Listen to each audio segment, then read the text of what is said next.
El personaje de esta historia se llama Robbie y es un mentiroso. Ha mentido desde los 7 años, pero jamás imaginó que un día se encontraría frente a frente con sus mentiras y un chicle de bola de color rojo.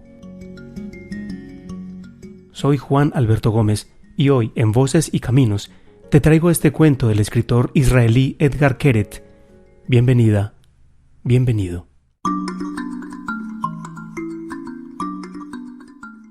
Mentiralandia, Edgar Keret. Robbie dijo la primera mentira a los 7 años. Su madre le había dado un billete viejo y arrugado y le había pedido que fuera a la tienda a comprarle una cajetilla de cigarrillos. Con el dinero, Robbie se compró un helado. Las monedas del cambio las escondió debajo de una piedra grande en el patio trasero del edificio en el que vivían y cuando volvió a casa, le contó a su madre que un niño pelirrojo y con un aspecto horroroso y al que le faltaba uno de los dientes delanteros lo había parado en plena calle y le había dado una bofetada para quitarle el billete. Ella le creyó. Y desde entonces, Robbie no ha dejado de mentir. Cuando estaba en la preparatoria, se fue a la playa casi una semana, después de haberle vendido al profesor de su curso el cuento de que a su tía le habían diagnosticado cáncer. En el servicio militar, esa tía imaginaria ya se había quedado ciega, y así es como pudo ayudar a Robbie a salir del problema en el que se había metido, por abandono del puesto de guardia, y eso sin ser detenido, ni siquiera arrestado. En el trabajo, justificó en una ocasión un retraso de 2 horas con la mentira de que se había encontrado un pastor alemán atropellado en la cuneta y que lo había llevado al veterinario. En la mentira, el perro se quedó paralítico de 2 patas y el retraso fue completamente olvidado. Fueron muchísimas las mentiras que Robbie tuvo ocasión de contar durante su vida. Mentiras mancas y enfermas, mentiras violentas y malvadas, mentiras con piernas y con ruedas, mentiras con chaqueta y mentiras con bigote. Unas mentiras que se inventaba al instante, sin pensar que un día tendría que volver a encontrarse con ellas.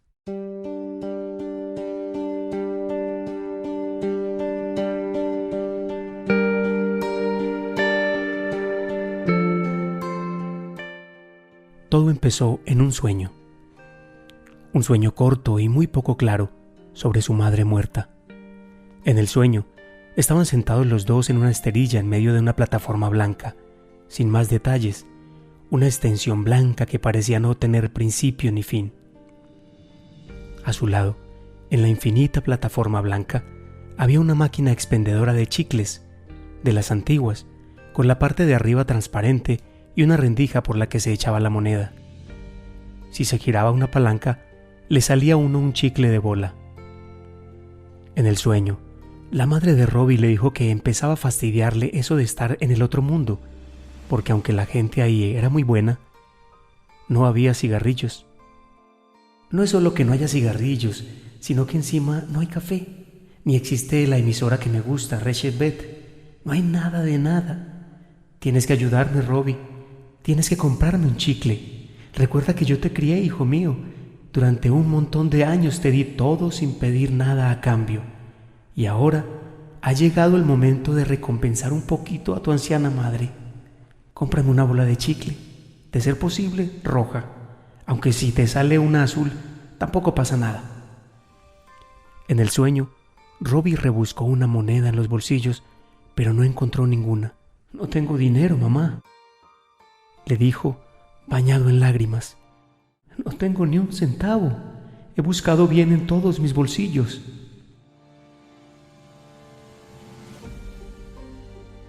Siendo como era que él nunca lloraba cuando estaba despierto, resultaba extraño que ahora llorara en el sueño. ¿Y ya has buscado también debajo de la piedra?, le preguntó su madre cubriendo con su mano la de él. ¿Estarán todavía ahí aquellas monedas? Y entonces se despertó. Eran las 5 de la mañana de un sábado y fuera todavía estaba oscuro. Robbie se encontró subiéndose al coche y dirigiéndose al lugar en el que vivió de niño, Siendo un sábado por la mañana, sin tráfico en la carretera, le llevó menos de 20 minutos llegar. En la planta baja del edificio, donde en su día había estado la tienda de Pliskin, habían abierto una de esas tiendas donde todo cuesta lo mismo, y al lado, en lugar de la zapatería, había ahora una tienda de una compañía de celulares que vendía tal variedad de teléfonos en la vitrina que se diría que no existía el mañana. Pero lo que era el edificio en sí seguía igualito que siempre. Habían pasado más de 20 años desde que se fueron, y entre tanto, ni siquiera lo habían vuelto a pintar. El patio también seguía igual, con unas cuantas flores, la llave, el viejo manómetro oxidado y un montón de malas hierbas. Y en un rincón del patio, al lado del tendedero que todos los años convertíamos en diversión, estaba la piedra blanca.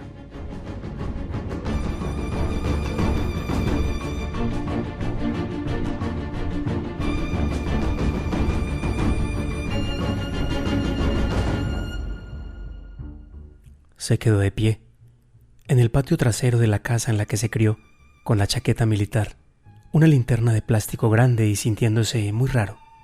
Eran las 5:30 de la mañana de un sábado. Si de repente llegaba a salir un vecino, ¿qué le iba a decir? Mi madre muerta se me apareció en sueños y me pidió que le compre un chicle de bola, así que he venido por unas monedas. Resultaba bastante raro que la piedra siguiera allí después de tantos años. Aunque pensándolo bien, tampoco es que las piedras se dediquen a marcharse por su cuenta a ningún lado. Levantó la piedra, con cierto miedo, como si bajo ella pudiera encontrarse escondido un escorpión. Pero allí no había ni escorpión, ni serpiente, ni ningunas monedas de lira, sino un hueco del diámetro de una toronja que irradiaba luz. Robbie intentó mirar el interior del hueco, pero la luz lo encandilaba. Vaciló un instante, metió la mano y después el brazo entero hasta el hombro. Se tiró en el suelo, esforzándose por llegar a tocar algo en el fondo del foso. Pero este no tenía fondo, y lo único que consiguió tocar tenía el tacto de un frío metal, como de una palanca. La palanca de una máquina expendedora de chicles. Robbie giró la palanca con todas sus fuerzas y notó que el mecanismo le obedecía. Ahora había llegado el momento en el que un enorme chicle redondo debía salir recorriendo el camino que va desde el interior metálico de la máquina hasta la palma de la mano del emocionado niño que lo esperaba impaciente.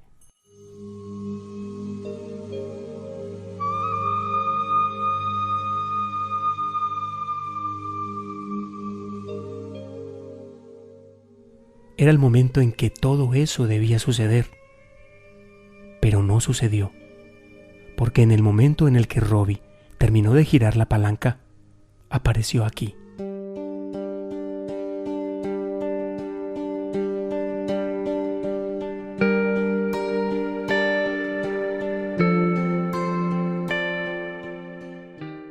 Ese aquí era otro lugar, pero también conocido, el lugar del sueño con su madre, un lugar completamente blanco, sin paredes, sin suelo, sin techo, sin sol, solamente blanco y con una máquina de chicles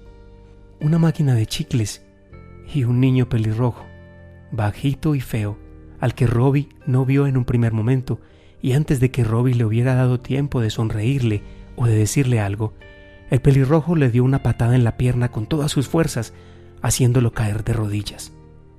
Ahora, allí, arrodillado y gimiendo de dolor, Robbie y el niño eran exactamente de la misma estatura.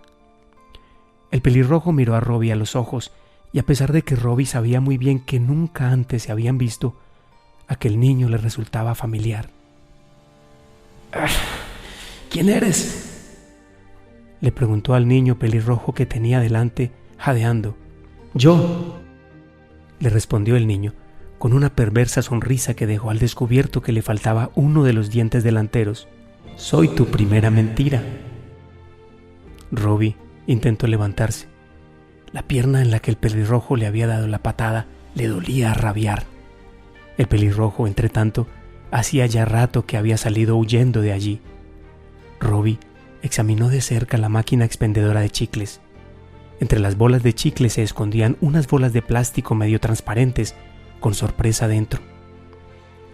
Buscó una moneda en los bolsillos y se acordó de que el niño pelirrojo le había arrebatado la cartera antes de escapar.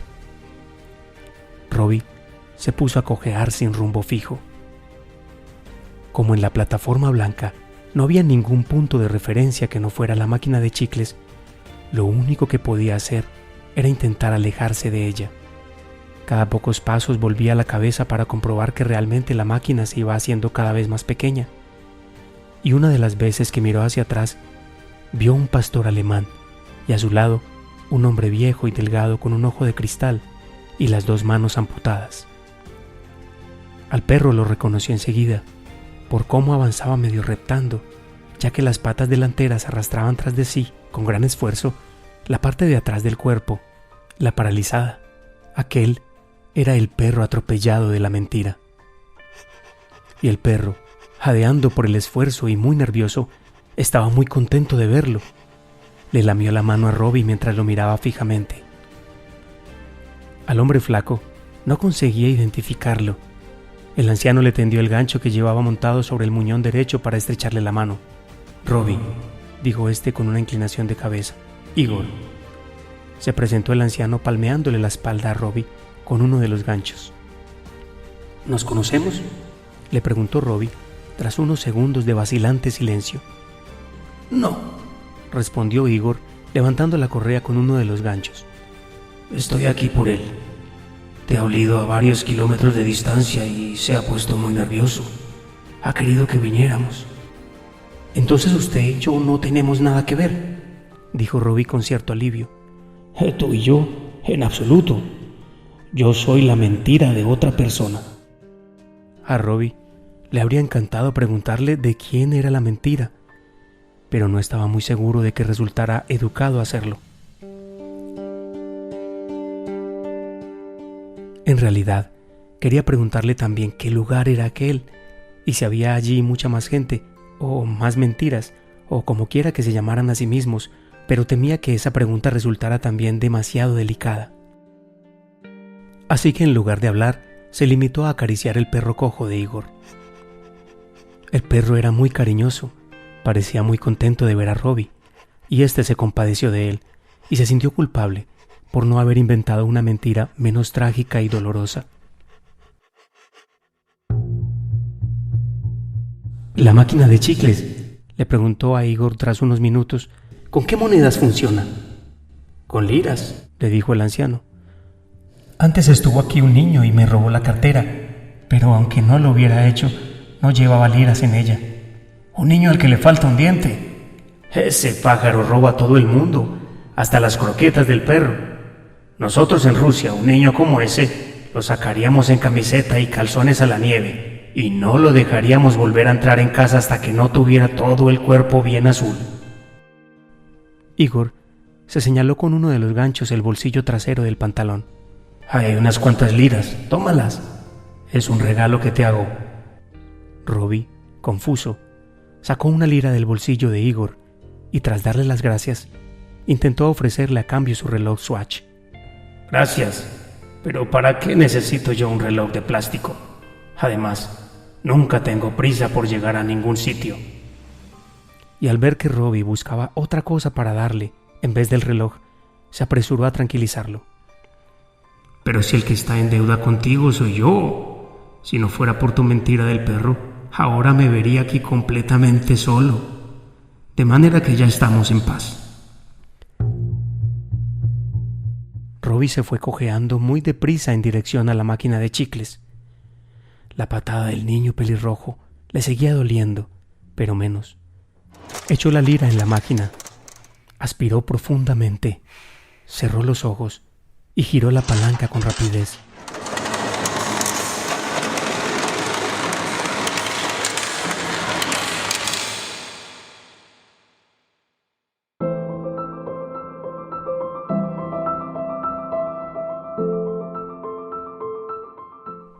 Se encontró tirado en el suelo del patio de su antigua casa. La primera luz empezaba ya a pintar el cielo de un tono añil. Robbie sacó su mano apretada en un puño del profundo foso y cuando la abrió, descubrió en ella un chicle redondo y rojo. Antes de marcharse, Robbie puso la piedra en su sitio. No se preguntó qué era lo que exactamente había pasado allí, en el foso, sino que se limitó a montarse en el coche, puso marcha atrás y se fue de allí.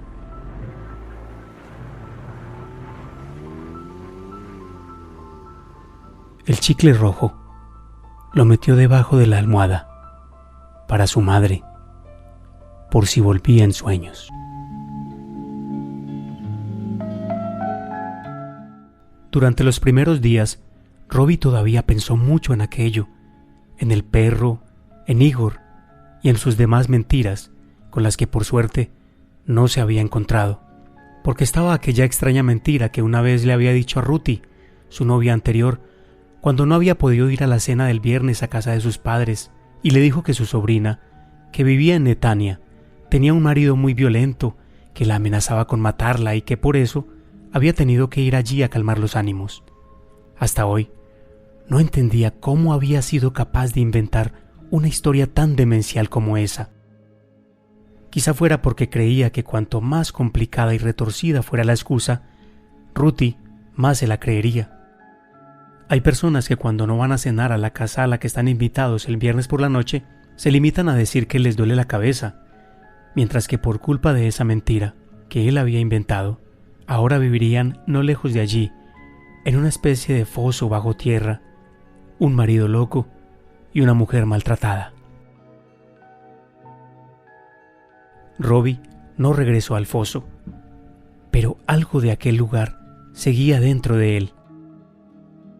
Al principio todavía siguió mintiendo, pero decía mentiras positivas.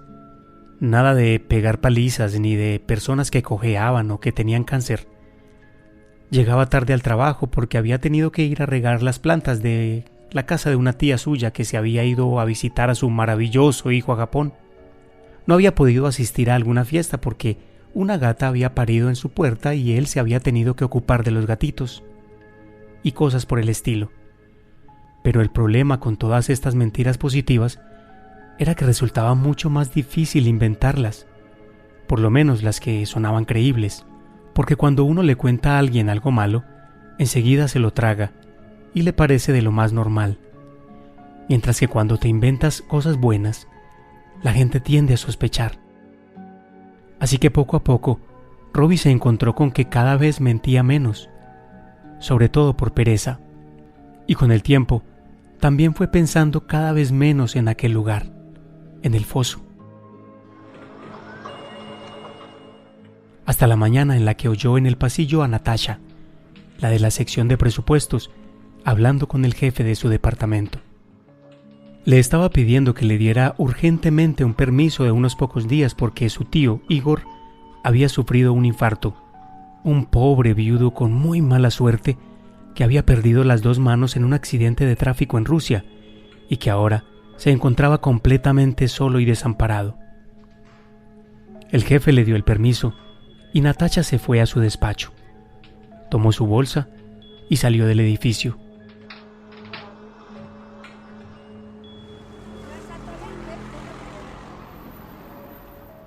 Robbie la siguió hasta el coche.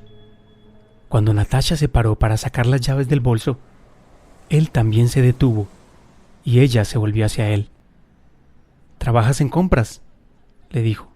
«Eres el ayudante de Saguri, ¿verdad?». «Sí», asintió Robbie. «Me llamo Robbie». «Vaya, Robbie», exclamó Natasha dedicándole una nerviosa sonrisa. «Pues, ¿qué cuentas? ¿Qué querías?». «Es por lo de la mentira que le acabas de decir al jefe de tu departamento», tartamudeó Robbie. «Yo sé quién es. ¿Me ha seguido todo este rato hasta el coche solo para acusarme de ser una mentirosa?», le soltó Natasha. «No», se defendió Robbie, «si no te estoy acusando de nada, ¿verdad? Que seas una mentirosa me parece genial. Yo también lo soy. Pero al Igor de tu mentira lo conozco». tiene un corazón de oro. Y tú, perdona que te lo diga, creo que te pasaste inventándole más desgracias. Así que lo que te quiero decir es que... ¿podrías quitarte?, le cortó Natasha con frialdad. No me dejas abrir la puerta del coche. Sé que suena demencial, pero te lo puedo demostrar, dijo Robbie, ahora ya muy nervioso. Igor solo tiene un ojo. Bueno, quiero decir que es tuerto. Seguramente una vez mentiste diciendo que Igor había perdido un ojo, ¿cierto? Natasha, que ya se estaba subiendo al coche, se detuvo en seco. ¿De dónde sacas tú eso?, le dijo con recelo. Eres amigo de Slava. No conozco a ningún eslava, balbuceó Robbie. Solo a Igor. Si quieres te puedo llevar hasta él.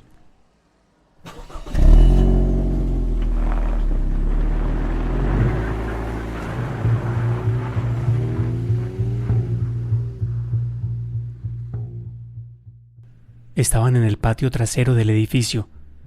Robbie quitó la piedra, se tiró en la tierra húmeda y metió el brazo en el agujero.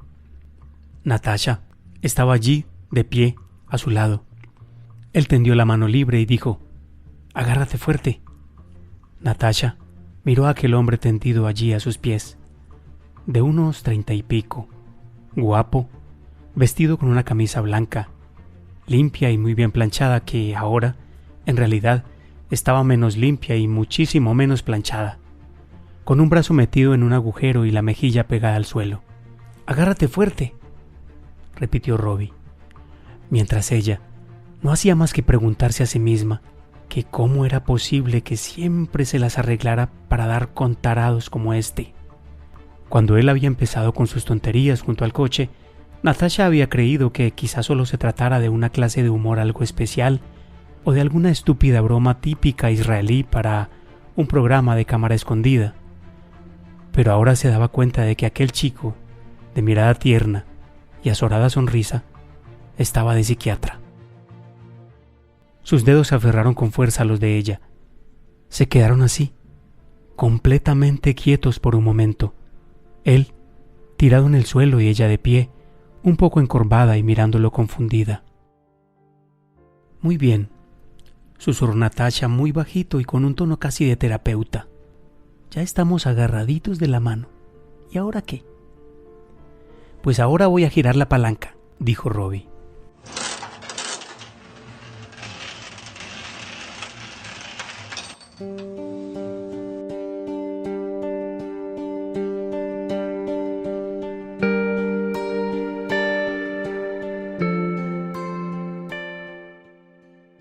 Les llevó muchísimo tiempo dar con Igor.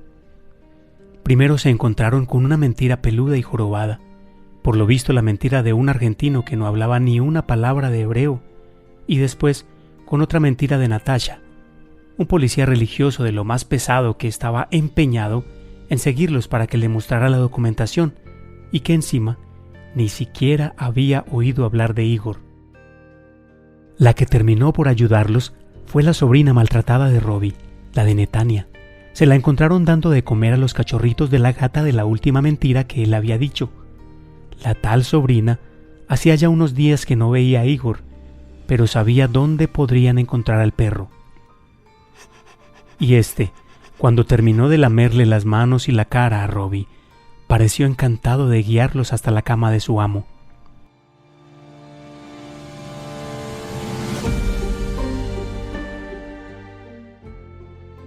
Igor estaba bastante mal. Tenía la piel completamente amarilla y se encontraba empapado en sudor. Pero al ver a Natasha, esbozó una enorme sonrisa. Estaba tan contento de que hubiera ido a verlo, que hasta se empeñó en levantarse para abrazarla, aunque apenas se podía parar. Cuando la abrazó, Natasha se soltó a llorar y empezó a pedirle perdón, porque el tal Igor, además de ser una de sus mentiras, era tío suyo, un tío que ella se había inventado, sí, pero su tío al fin y al cabo. Igor le dijo que no tenía por qué disculparse y que aunque la vida que había inventado para él no siempre fuera de lo más fácil, él disfrutaba cada momento y que no tenía por qué preocuparse, ya que, en comparación con el accidente de tren en Minsk, el rayo que le había caído en Vladivostok y el ataque de la jauría de lobos rabiosos en Siberia, el infarto que acababa de sufrir era una menudencia. Después, al regresar a donde estaba la máquina de chicles, Robbie metió por la ranura una moneda de lira, agarró la mano de Natasha y le pidió que hiciera girar la palanca.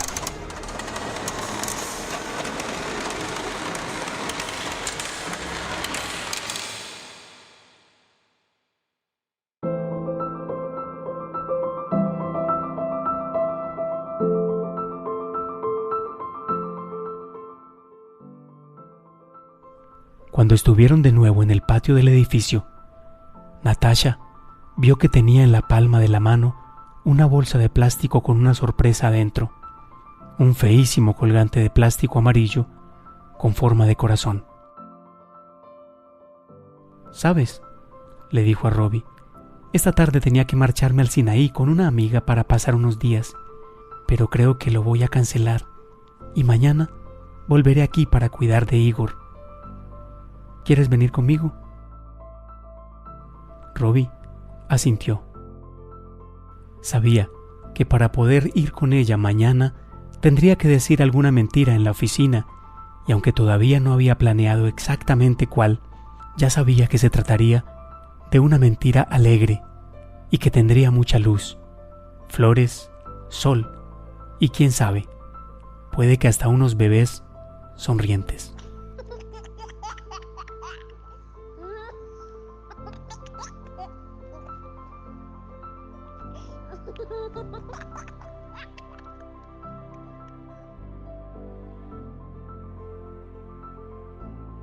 Este cuento que escuchamos fue sugerido por una de nuestras oyentes y suscriptoras, Cecilia Giraldo Jaramillo. A mí me gusta mucho escuchar Voces y Caminos en las mañanas porque van saliendo cada cosa que me va empatando una con otra, tiene algo que me relaciona con diferentes momentos de mi vida. No solo la gente que habla, cómo hablan. Por ejemplo, en literatura me ha gustado mucho los cuentos, que siempre ha sido como lo que más me gusta, y los autores que están allí me han gustado toda la vida, entonces me acompaña mientras hago oficio, mientras me voy moviendo por la casa como en lo normal del oficio de una mujer en la mañana. Voy acompañada, muy bien acompañada, por eso me encanta. Y cuando están hablando las personas del campo me gusta mucho porque los acentos y lo que cuentan me lleva también a recordar momentos muy importantes de mi vida. Entonces ha sido una maravilla escucharlo.